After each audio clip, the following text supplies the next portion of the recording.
नमस्कार. वंदना चॅनेलमध्ये आपल्या सर्वांचे मनापासून स्वागत. आज दुर्गा सप्तशतीचा अध्याय पहिला वाचन करूयात. प्राकृत श्री दुर्गा सप्तशती अध्याय पहिला. श्री गणेशाय नमः. ध्यान. हाती खडक गदा चाप शूल गोफण मस्तक शंख चक्रधारी देवी सर्वालंकारी शोभते. नीलमणी तशी काया 10 हात असे तिज. मधुकैटभ संहारी दुर्गेला अंतरी स्मरतो सदा. श्री मार्कंडेय म्हणाले, सूर्यवंशी राजा सावर्णी 8वा जाहला मनू. अज्ञात कथा असे त्याची विस्तारे सांगतो तुम्हा. महामायेच्या कृपेने मन्वंतरी नृप जाहला. त्या सुरतरायाची कथा ऐकावी सावचित्तया. दुसऱ्या मनूच्या काळी चैत्रवंशी जन्मला असे. राजा सुरत विश्वस्वामी चक्रवर्ती ख्यात जाहला. प्रजाहित दक्ष राजा प्रजेस भासतो पिता. कोल विध्वंसी शत्रू त्याचे नेहमी त्यास पीडिती. युद्धनीतीमध्ये तज्ज्ञ परिरणी पराजित. थोड्याशा कोलवीरांनी सुरथारणी जिंकले. पृथ्वीचे राज्य गेल्याने स्वग्रामी पातला नृप. स्वदेशी परिवैऱ्यांनी राज्यातून हाकलिले. राजा निर्बल झाल्याने दुष्ट मंत्री गणाधिक. धनवाहन सेना सत्ता सारेच राज्य लाटले. सिंहासन सत्ता गेल्याने मृगये सवनी निघे. घोड्यावर होऊनी स्वार निबिडारण्य पातला. हिंस्रश्वापत जेथे राणी हिंसा सोडून राहिले. शांत अशा आश्रमात सुमेधा मुनीस भेटला. राजास एकला देखोनी मुनी सत्कारितो तया. मुनी आश्रमी राहोनी तेथे नृपकाळ घालवी. एकदा राजाला मायेने चिंता उपजली मनी. मम पूर्वजांचे राज्य सांप्रती चालले कसे. मंत्रीदास दुराचारी आजला वागती कसे. लाडक्या ऐरावताला वैरी मम राखती कसे. कृपाधन लाभलेले मम प्रिय प्रजाजन शत्रू हाती असता मुनिवरा राहती कसे. या कष्टाने जतन केलेले कोशेतील संपले धन. राजाला जाळते चिंता प्रश्नांनी या निरंतर. साठली धनसंपत्ती राखले राजवैभव. सारेच नष्ट झाल्याने राजा दुःखी सदा असे. सुमेधा आश्रमाजवळी वाणी राजास भेटला. कोण तुम्ही कुठून आला राजाने विचारले.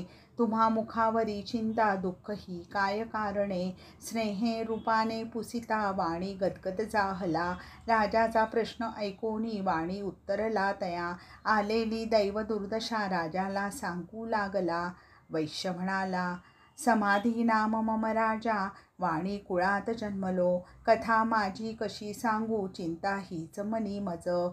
ईशेने धनलोभांनी स्त्रीपुत्र त्यागिती मला. संपत्ती सत्ता जाया सोडून मी आलो इथे. या आश्रमात राहोनी त्यांचे कुशल न कळे मज. मम पुत्र सुखी वा दुःखी मम दारा कशी असे. आता स्थिती कशी त्यांची वृत्तीही न कळे कशी. सद्गुणी वा दुराचारी ते घरात वागती कसे. राजा म्हणाला, तव लोभी श्रीपुत्रांनी बंदो हाकलिले तुला. त्याविषयी मनी लोभ प्रेम का दाटते उगा. वाणी म्हणाला, माझ्याविषयी राजन बोलला आपण ते खरे. निष्ठुरता नसता मनी सांगा मी आचरू कसा. पितृप्रेम जरी त्यांनी अव्हेरिले सुखास्तव. संपत्ती लोभाने त्यांनी स्वकर्तव्य सोडिले. पती म्हणून पत्नीला स्वजना निर्दय होऊ का. का भावना अशी व्हावी राजा मज कळेची ना.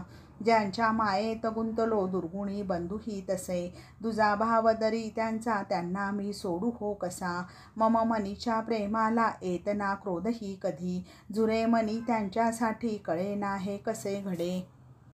मार्कंडेय म्हणाले, राजा सुरत समाधी वाणी ऐसे परस्परांसह बोलताना सुमेधा आश्रमी मुनी समोर पातले. आदरे नमस्कारोनी मुनी सत्कारिले तये. बैसोनी त्यांची या संगे वार्तालाभ आरंभिले. राजा म्हणाला, मुनिवरा पूषितो तुम्हा शंकाजी मनी येतसे. चित्त विचलित दुःखी तुम्हापाशी बोलू कसे. राज्य हातून गेलेले ममता परी न जातसे. ठाऊक आहे तरी अंतरी शोक का असा. बंधुवाणी सोडून आला पुत्रदारा धनाधिका. मित्रही सोडती त्याला सोय रे आप्तगणाधिक. जाणीव जरी मनी आहे दुःख मोह न सोडती. मनी ममवा वाण्याच्या हा अविचार की मूर्खता. ऋषी म्हणाले, आपुल्या पुरती जाण आहे प्रत्येक मानवा. परी त्या एकेकाचे दुःख विषय वेगळे. दिवसेच दिसे कोणा रातांधळा असे कुणी. समदृष्टीने परी कोणी रातदिन पाहतसे. मानव सुज्ञ जरी खरे नाही ते सत्य सर्वदा. त्या परी शाणे आहे पशु पक्षी कधी कधी. तुलनेने मानवांच्या विहंग ज्ञान किती असे. भुकेने त्रासलेले तरीही पिल्लांना भरविती कसे. आवरून स्वतःची भूक जमवून कण कण.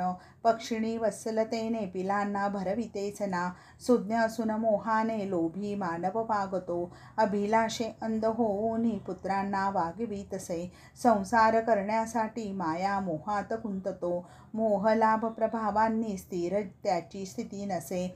महाबली जगदीशाची योग निद्रा स्वरूपजी.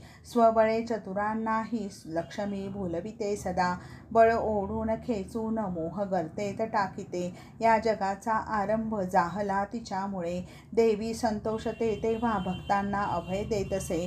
ती विद्या ती मोहमाया सनातन मुक्तिदायिनी. अशी सर्वेश्वरी भक्ता भवसंकटी सोडवी. दुःख दारिद्र्य विनाशी मुक्ती लाभे तिच्यामुळे. राजा म्हणाला, आता वर्णिली ती देवी कोण कुठे कशी असे. कसे तिचे मूळ रूप कृपया मुनी सांग आम्हा. अशा प्रभावी तेजाची ती दिसे कशी घडली कशी. ब्रह्मन सत्वरी सांगा कथा अधीर ऐकण्या. ऋषी म्हणाले, खरे पाहता ती जगन्माता नेहमीच असते तशी. परी तिचे मूळ रूप उत्पत्ती ऐक राजसा. अजन्मा जरी ती आहे लोकोत्पन्न तिला म्हणा. देवांच्या कामासाठी येथ अवतरली असे. कल्पयुगी समुद्रात योग निद्रामय प्रभू. त्यावेळी अवघे विश्व एकार्णवी मग्न जाहले. विष्णू कर्णमळातून उपजले दोन राक्षस. मधु अन कैटभ नावे विख्यात पावले तदा. नारायण नाभीतून जन्मे ब्रह्मा प्रजापती. त्याला मारण्यासाठी दोन्ही राक्षस उत्सुक. एकचित्त नेत्री होऊन रमा पाहीस कौतुके. प्रसन्न तिला करण्या स्तोत्र अवधान मांडिले. विश्वेश्वरी जगन्माता उत्पत्ती स्थितीनाशिनी. तेजस्विनी प्रभू शक्ती ये देवास तारण्या. ब्रह्मा म्हणाले, देवी तू समिधा यज्ञकुंड यज्ञवेदी स्वरांकिनी. प्रणवाक्षरामृत तू त्रिमात्रा स्थितिकारिणी. अर्धमात्रा विशेषार्था विशेष अनुच्चारिता. संध्या सावित्री अंबे माता तू दयामयी. जगदुद्धारिणी देवी सृष्टीची जननी खरी. लालन पालन करती माये शेवटी संहारिणी ही तू. सुजाता तू सृष्टीची स्थिती रूपात पाळीशी. विलय साऱ्या विश्वाचा जगदंब तुझ्यामुळे. विद्या श्रेष्ठा महामाये महातारकी महास्मृती. मोहस्वरूपा भगवती महादेवी महेश्वरी. सहज प्रवृत्ती अंबे तू तू माया त्रिगुणात्मक. महारात्री काळरात्री मोह विलयासने तसे. ईश्वरी तू प्रज्ञा लक्ष्मी धी बुद्धी बोध लक्षिणी. लज्जा पुष्टी संतुष्टी क्षमा शांती तिन्ही जगी. हाती खडग महाशूळ चक्र शोभा तुझ्यामुळे. शंख चाप पृशुंडी बाण घेऊन रणी सज्ज तू. मृदुलात मृदुला गौरी सौंदर्यात मृणालिनी. आप परापार राहोनी असे अतिनिकट तू. सत्सद्भाव वस्तूची तू शक्ती अखिलात्मिके. चराचरा बलदायी तव स्तुती गाऊ कशी. विश्वाचा पालन करता कैलासाधीश शंकर. तो तुझ्या स्तुतीमुळे रंगून तल्लीन होतसे. उदारदी तू अशी गौरी प्रभावशालिनी भली. मधुकैटभ राक्षसा मोहात रणी जिंकले. जागवी देवदेवांना सृष्टी मंगलकारणे. ज्या योगे अखिल दैत्यादी दुर्वृत्ती नाश पावती. ऋषी म्हणाले, योग मायेची अशी स्तुती ब्रह्मा भक्तीने करी. मधुकैटभ राक्षसवधा विष्णूस उठविले तये. मुख नेत्र नासिका वक्ष त्यातून प्रकट जाहली. विष्णुमयी मोह माया ब्रह्मा सन्मुख ठाकली. मंचक सोडून उठले शेषशायी जनार्दन. मधुकैटभ योग मायेला तेथे एकत्र पाहतो. त्या असुर दोघांची दुराचारी पती पहा. बलशाली वीर ते ब्रह्माचा नाश इच्छिती. स्वतः हरीने उठुनी असुरास आव्हानिले. 5000 वर्षे त्यांच्याशी बाहू युद्ध खेळले. उन्मत्त दैत्य दोन्हीही योग मायेस मोहले. प्रभूलाही वर मागाया गर्वे सांगितले तये. भगवान म्हणाले, माझ्या हातून तुमचा वध व्हावा हेच मागणे. संतोषला मम शौर्या दुजेना काही मागणे.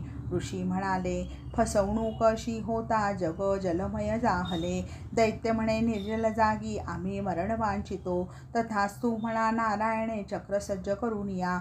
मांडीवर घेऊन शिरे त्यांची तत्क्षणी दिली. ब्रह्मास्तुतीने संतोषे महामाया प्रकट जाहली. तिच्या शौर्याच्या कथा साधो मी वर्णितो पुढे. सावर्णिक मन्वंतरामधील मार्कंडेय पुराणांतर्गत श्री दुर्गा सप्तशती ग्रंथातील मधुकैटभ राक्षसवध नावाचा पहिला अध्याय संपला. शुभम भवतु.